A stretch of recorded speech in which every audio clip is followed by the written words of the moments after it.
Dieu ne permettra pas. Dieu ne permettra pas que tu sois tenté au-delà de ta force. D'ailleurs, Dieu ne tente personne. Les tentations sont purement humaines et viennent du tentateur qui s'appelle le diable. Dieu ne tente pas les gens.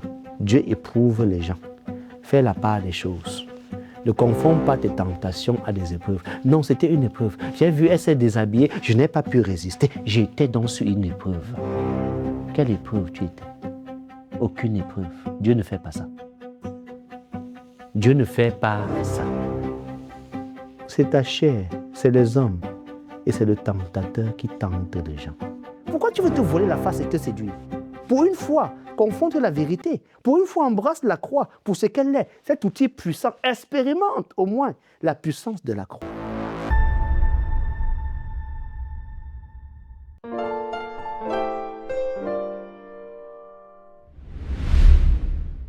C'est là ce qui fait votre joie.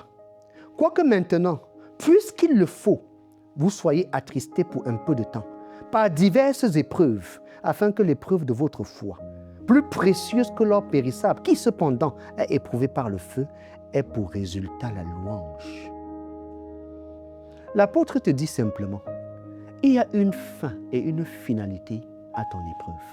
Cette fin, cette finalité à ton épreuve, la louange. Compagnon fidèle des vainqueurs, la louange. Compagnon fidèle de tous ceux qui vont triompher. Peut-être tu te sens découragé, je te donne un conseil. Va louer, prends un temps de louange. Peut-être tu ne sais pas quoi dire à Dieu. Commence par les actions de grâce. Dis-lui merci. Très souvent, on est focalisé par l'épreuve au point où on oublie le merci. On oublie la louange. On ne loue plus Dieu parce qu'on est accablé par les épreuves.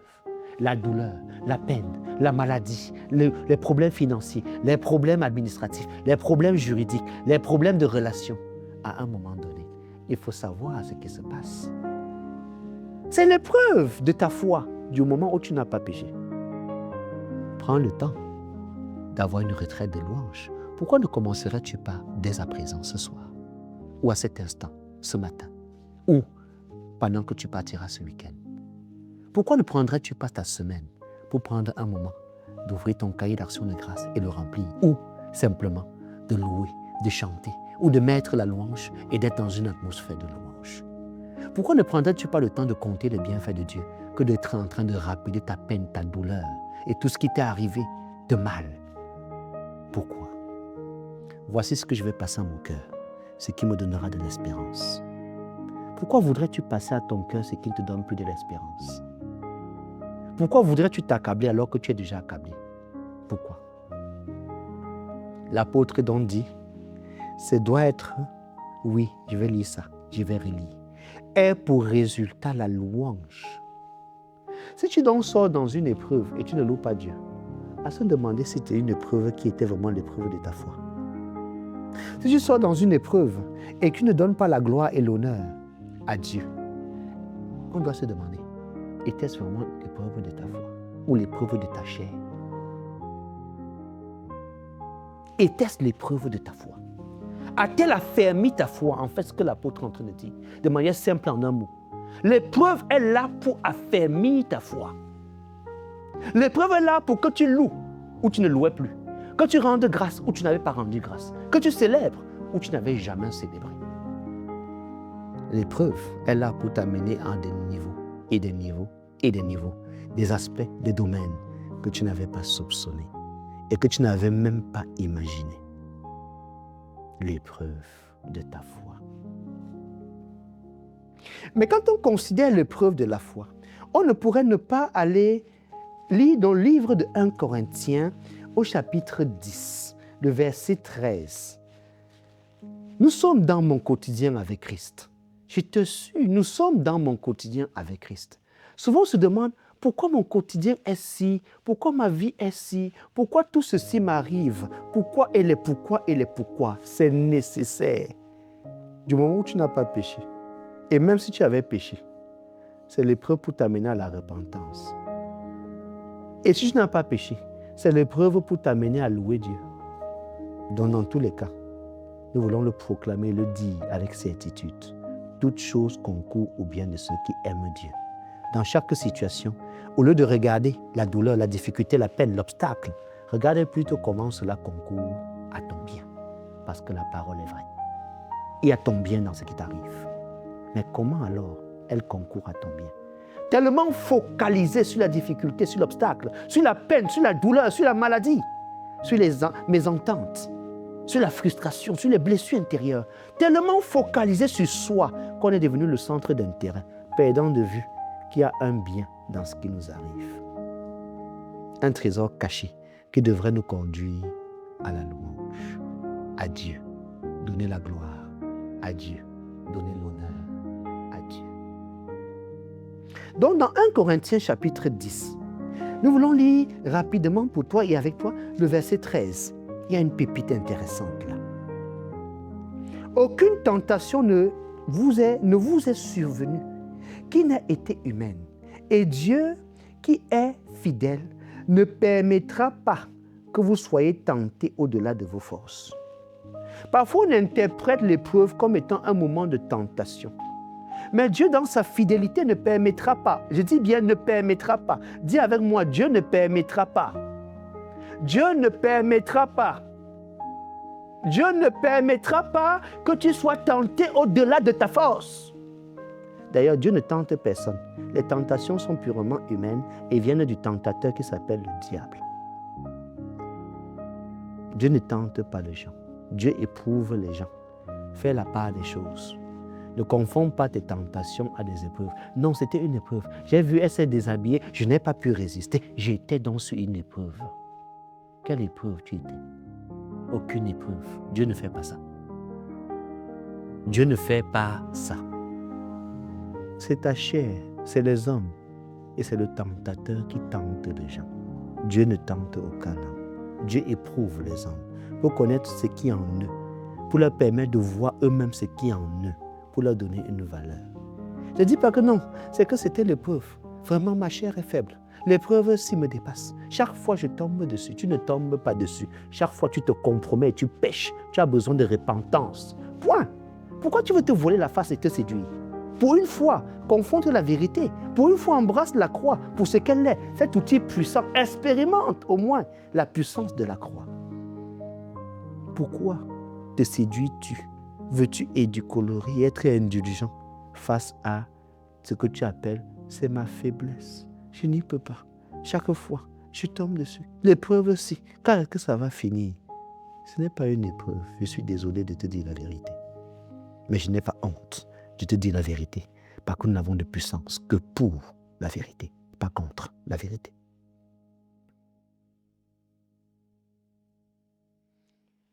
Il est important que tu fasses la part des choses. Il y a une confusion dans notre génération. Il y a un mélange d'un certain genre. On appelle chat, chien. On appelle chien, chat. On ne sait plus où on en est. Vérité devient mensonge, mensonge devient vérité. Tu vis à quelle époque? S'il te plaît, reviens à l'époque de la parole. Elle est vraie, elle est la même. Dieu n'a pas changé. Il est le même, hier, aujourd'hui, éternellement. Tes circonstances vont changer, ta taille va changer. Peut-être même ta coiffure va changer. Peut-être ton look va changer. Mais cher ami, le ciel est resté ciel depuis des siècles, à l'image de son Créateur, Dieu. La terre est restée terre depuis des siècles, à l'image de son Créateur, Dieu. Toi aussi, qu'en est-il? Si Jésus t'a changé, t'a créé et a fait la paix avec lui, pourquoi ne penses-tu pas qu'il est grand temps, enfin, que tu marches avec celui qui vit dans l'éternité? Il est temps de faire silence et de laisser l'esprit aller sonder les profondeurs de séduction dans lesquelles tu t'es établi. Nous te délivrons au nom de Jésus. Réveille-toi, toi qui dors enfin de ton sommeil, et le Seigneur t'éclairera. Tu as longtemps vécu dans une obscurité, dans une séduction. Il est temps que tu te réveilles. Nous le disons encore une fois. Réveille-toi, toi qui dors, enfin, et le Seigneur t'éclairera. L'apôtre nous invite, l'apôtre Paul, il nous invite à confronter cela. Nous allons encore le relire et le marteler. Aucune tentation ne vous est survenue qui n'ait été humaine. Dieu ne tente personne. Arrête d'accuser Dieu pour des choses qu'il n'a pas faites. et qu'il ne fera jamais. Ce n'est pas de sa nature. C'est ta chair, c'est l'homme, c'est le tentateur. Il a un nom, le diable, l'ennemi, l'accusateur de nos frères. Pourquoi prends-tu parti avec lui pour accuser tes frères? Tu joues son jeu et tu te crois être un instrument entre les mains de Dieu. Tu es un instrument entre les mains de Bélial. L'apôtre dit, et Dieu qui est fidèle, il ne permettra pas que vous soyez tentés au-delà de vos forces.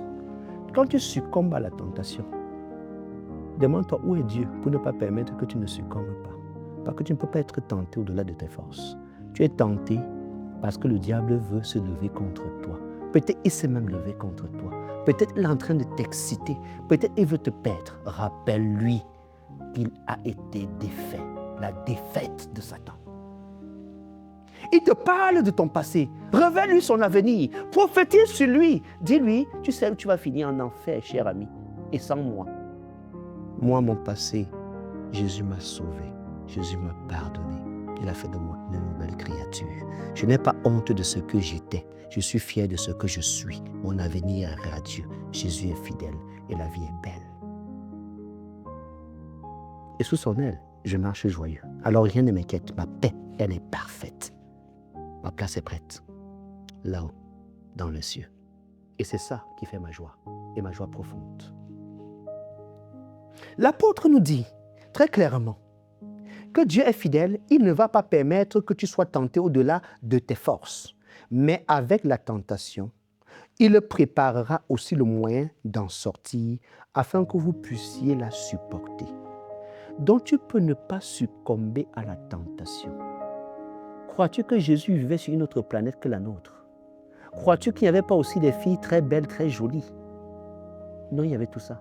Crois-tu qu'il n'y avait pas des garçons mignons, charmants, élégants, blonds, bronzés?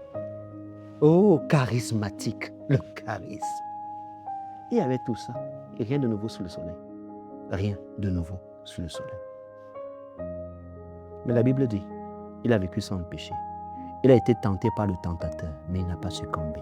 Dieu avait préparé un moyen d'en sortir. Le moyen d'en sortir restera et demeurera la parole. Comment sauras-tu quoi faire dans ton épreuve si tu t'éloignes de la parole? Comment sauras-tu ce qu'il faut dire? Comment il faut se comporter dans le combat spirituel avec le tentateur qui vient aussi te rappeler la parole? Qui vient te miroiter des choses qui vont adoucir ton épreuve. Tu es dans l'épreuve de ton jeûne, il vient te dire, non, Rome, tu peux même mourir.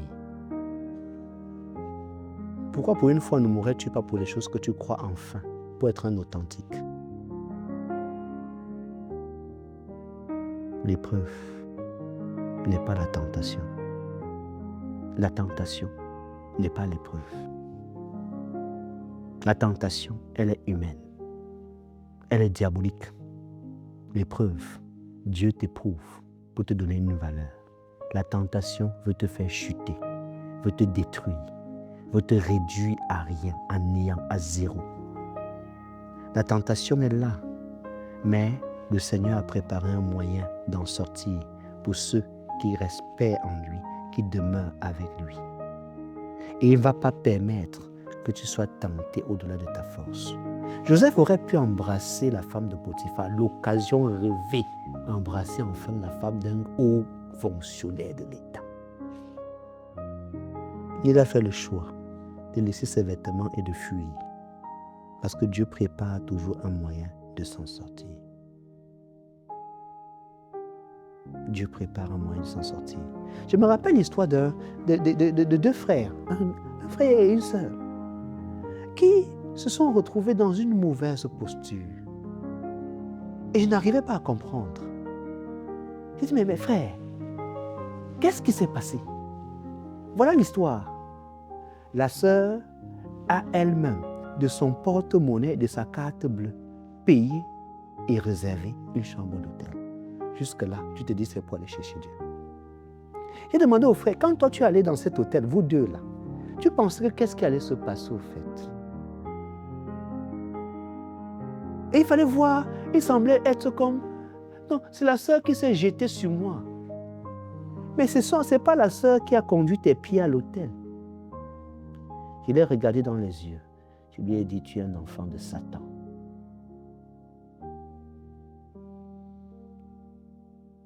Oui, un fils de Bélial.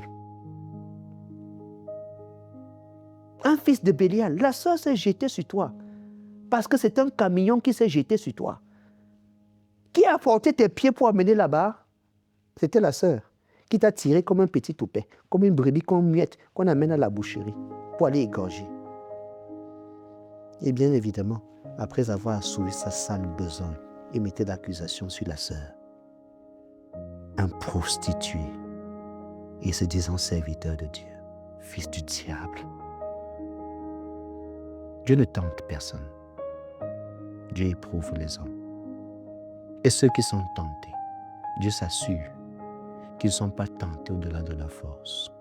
C'est tes convoitises, des envies qui t'emmènent toujours sur le chemin du péché. Et le péché va t'amorcer comme une pompe, va concevoir et va enfanter le péché d'iniquité. Ça vient de tes convoitises qui sont enfouies dans ton cœur. Pour lequel tu dis, tu bagarres. Tu bagarres quoi? Répands-toi, quitte dessus et sois délivré. Et sois libre. Croque la vie. Ne subis pas la vie. Elle est belle, je t'assure. Mais en Christ. L'apôtre continue en disant ceci. Oh, qu'est-ce que c'est merveilleux ce que je dois te dire. L'apôtre dit, c'est pourquoi mes bien-aimés, fuyez. Qu'importe ce que tu peux mettre derrière, idolâtrie, impudicité, fuis. Ne reste pas là pour dire, ah, je résiste. Tu résistes. On résiste au diable. La personne, mais pas aux circonstances. Aux circonstances, on se lève, on s'en va. On a les pieds pour ça. Si tu n'as pas les pieds, tu as la voix. Crie au secours. On entendra ta voix, on viendra te secourir. Si tu n'as pas les pieds, tu n'as pas les voix. Tu as les mains. Fais du bruit. Casse quelque chose.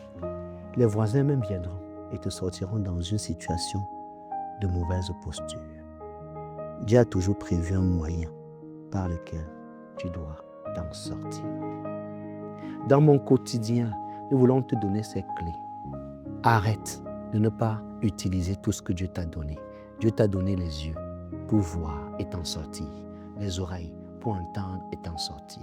Même les yeux pour lire. Quand on te fait dire une suggestion, tu es belle et mignonne. Tu es son épouse. Tu es son fiancé ou sa fiancée. Ne vois-tu déjà pas que ce chemin-là, c'est un chemin de tentation? Penses-tu comment ça va finir quand tu souris et tu réponds? Je n'aime pas que tu écrives comme ça, mon beau. Dieu t'a donné les yeux pour te préparer un moyen de sortir. Il t'a donné les oreilles pour te préparer un moyen de sortir. Il t'a donné les pieds pour te préparer un moyen de sortir. Il t'a donné les mains pour gifler ceux dont les mains se baladent dans des zones interdites. Dieu a prévu un moyen de s'en sortir. Utilise-les sans modération, sans honte, sans peur. Il y va de ta vie. Il y va de ton éternité. Considère ce que l'apôtre est en train de te dire. Considère tout le parcours de l'épreuve que nous sommes en train de cheminer avec toi. Saisis la grâce qui t'est donnée pour enfin prendre de la hauteur et être un homme de haute sphère. Pour regarder non plus d'en haut, mais de bas, mépriser l'ignominie et ne plus te laisser salir, te rabaisser par des choses qui ne veulent qu'une seule chose, te tuer, te détruire, te réduire à rien. L'apôtre donc disait, pressé de toutes parts, mais non réduit. Tu pourrais même être oppressé de toutes parts, mais restant debout, fatigué comme Gédéon, mais poursuivant toujours. L'enjeu n'est pas ce que tu vis, l'enjeu est dans l'éternité. L'enjeu n'est pas en 2026, 2027. Ce n'est qu'un temps qui passe. L'enjeu est dans la vie éternelle. Une vie qui ne finit pas et qui ne se mesure pas. Vas-tu perdre l'enjeu éternel pour quelque chose de passager qui se chiffre en époque, en temps, en année, en jours, en semaines, en mois, en heures? Sois sage pour une fois. Sois sage pour une fois. sois sage pour une fois. Nous poursuivons en te disant ceci. Nous allons prendre le soin. C'est un voyage que nous avons convenu de faire avec toi. Tu en as besoin. Tu en as désespérément besoin. La génération qui souffre, la saison qui souffre, ne te laisse pas d'alternative. Et ne me laisse pas d'alternative. Nous parlons pas de manière théorique. Nous parlons avec le peu que Dieu nous a permis de vivre, d'expérimenter et de continuer de vivre. La pression à mon niveau est en train de monter d'un échelon. Et je sais qu'elle ira grandissant. La Bible me l'a dit. Je n'en suis pas surpris et je n'en suis pas étonné. Voilà pourquoi la vie est belle. Parce que les prophéties s'accomplissent. Le Seigneur l'a dit et je le vis. Ne pense pas que les prophéties, c'est juste le Seigneur dit, voilà, tu auras de l'argent, tu auras une belle voiture. Il a aussi dit, la souffrance vient. Quand ça vient, reconnaître que la prophétie, c'est accompli. Pourquoi n'aimes-tu pas ce genre de prophétie? Tu aimes seulement le genre de prophétie. Tu vas te marier, tu auras une voiture, tu auras une maison, on va te nommer et l'onction sera sur toi. Tu auras le don de prophétie. Oui, il y a l'Ancien Testament, il y a le Nouveau Testament. Tout ça, c'est la Bible. Il y a aussi ce genre de prophétie. Ça aussi, ça vient de Dieu. Mais il y a aussi l'autre prophétie. Dieu te dit, ne soyez pas surpris pour les différentes épreuves qui arrivent. C'est normal, c'est un il faut. Quand ça arrive, tu as oublié que c'était la prophétie qui s'accomplissait. Non, allons lire quelques prophéties. Tu voudrais bien qu'on aille lire les prophéties? Non, on va d'abord démarrer sur la parole. Prends ta Bible, on va continuer à lire.